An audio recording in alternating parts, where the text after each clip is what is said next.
Dilihat dari berbagai sisi, kami pikir timnas Jepang jauh lebih unggul dari Indonesia. Mereka punya pengalaman yang jauh lebih banyak dari timnas kita, dengan deretan pemain berkualitas yang juga nggak kaleng-kaleng. Tapi tunggu teman-teman, meski kita disebut sebagai tim underdog atau bukan tim yang diunggulkan, tapi pada kenyataannya media di Jepang juga tetap mewaspadai kita loh. Salah satu alasannya karena deretan pemain kita yang berkompetisi di Eropa.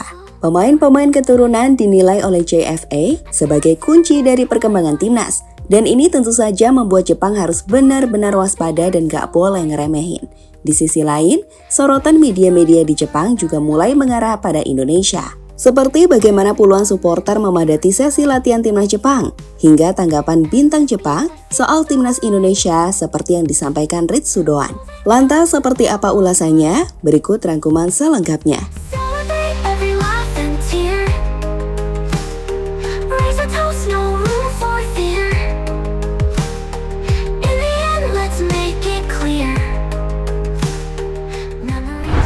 Bagi para penggemar timnas Indonesia, sebenarnya kita akan mengatakan bahwa sah-sah saja kok misal Jepang mau meremehkan kita.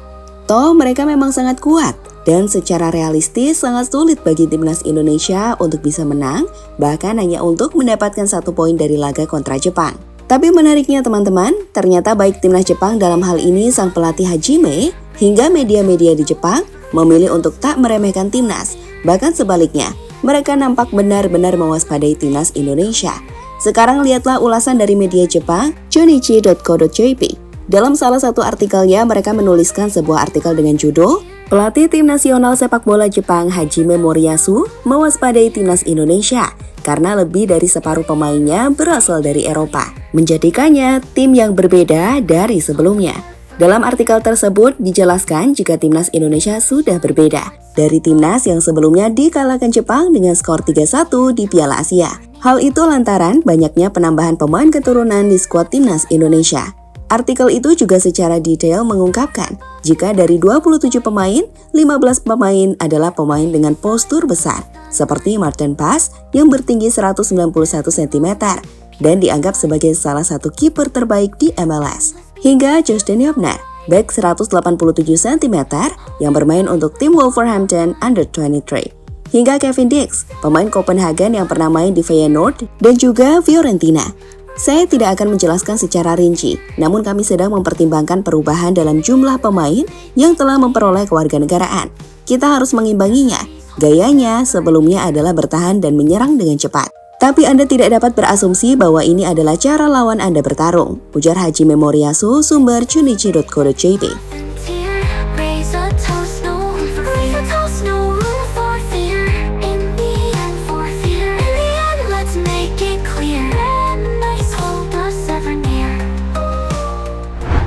Selain mengulas soal kekuatan timnas Indonesia, media-media Jepang juga menyoroti hal-hal yang gak kalah menarik di luar lapangan. Salah satunya soal popularitas para pemain timnas Indonesia.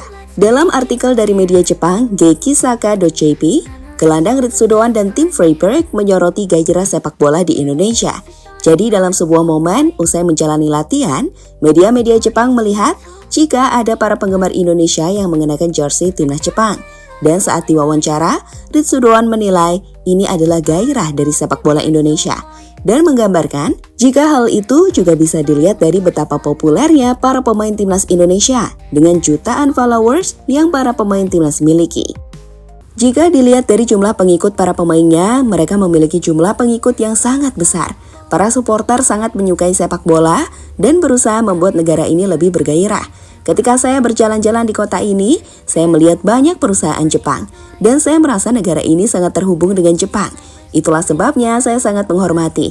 Saya yakin ada tantangan. Jadi kita harus tetap semangat menghadapi tantangan dan melakukan apa yang kita bisa, ujar Ritsudoan, sumber Geikisaka.jp. Sebagai informasi, kekaguman Ritsudoan pada popularitas sepak bola Indonesia sendiri nggak berlebihan. Saat faktanya, akun Instagram resmi PSSI memiliki 6,2 juta pengikut. Jumlah itu jauh di atas Jepang, yang federasi sepak bolanya, JFA, memiliki 958.000 pengikut.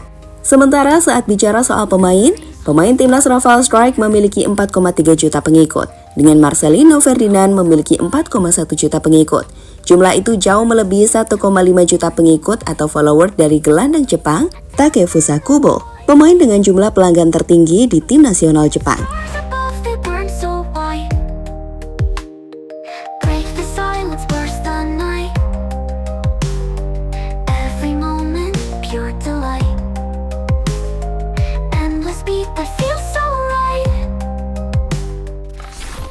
Terakhir, media di Jepang juga nampak cukup terkesan dengan antusiasme para reporter Indonesia yang menyoroti mereka. Di sesi latihan perdana Jepang di Jakarta, dilaporkan jika ada lebih dari 50 reporter yang hadir di tengah guyuran hujan, di mana saat itu pemain-pemain utama yang berasal dari Eropa belum mulai ikut latihan, kecuali Ritsu Doan.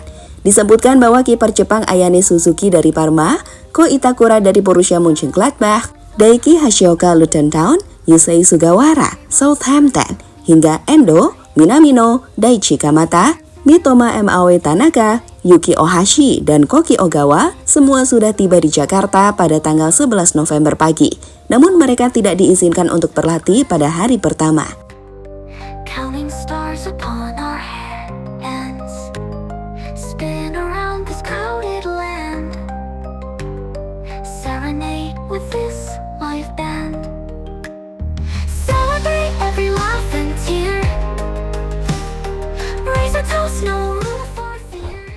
Jepang sendiri nantinya kita pastikan akan mendapatkan kegilaan yang benar-benar di GBK. Seperti kita tahu, tiket timnas Indonesia versus Jepang yang akan dimainkan pada 15 November pada pukul 19 waktu Indonesia Barat telah terjual ludes. Habis teman-teman, tak akan ada bangku kosong yang terlihat selain warna merah, yang kemudian akan bernyanyi meneriakan can-can dukungan untuk skuad tim Garuda. Dan hal ini kita pastikan bakal membuat energi para punggawa timnas Indonesia berlipat ganda. Dan semoga saja itu akan jadi kunci bagaimana timnas Indonesia bisa memberikan kejutan pada timnas Jepang.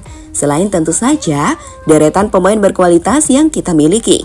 Kita punya Kevin Dix yang tiba pada hari ini dan telah dikonfirmasi akan main di laga kontra Jepang. Seperti postingan dari Ketua Umum PSSI Erick Thohir. Selain juga sosok-sosok krusial layaknya Verdong, Somhai, hingga si pemain ngotot Wak Haji Ragnar Uratmangun.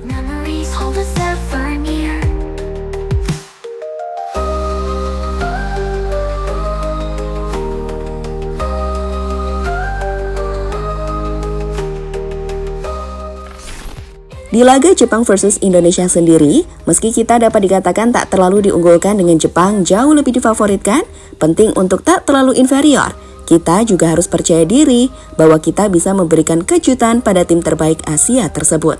Seperti yang sempat diucapkan Tom Hai hingga Kelvin Verdong yang yakin jika Indonesia bisa memberikan kejutan. So, apakah kalian siap untuk menantikan laga krusial ini? Laga yang akan membantu membuka peluang Indonesia lolos ke babak selanjutnya?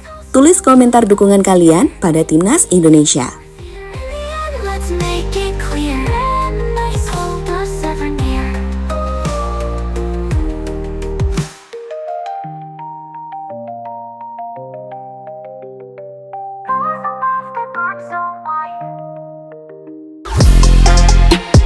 Halo, izin iklan sebentar ya guys. Jadikan ruangmu bernuansa Timnas. Temukan beragam poster dinding, sepak bola dan Timnas dengan desain menawan, kualitas premium dan harga yang tidak akan menguras kantong. Segera klik link Shopee di deskripsi video ini dan dukung Timnas dengan sepenuh hati. Mulai dari dinding rumahmu.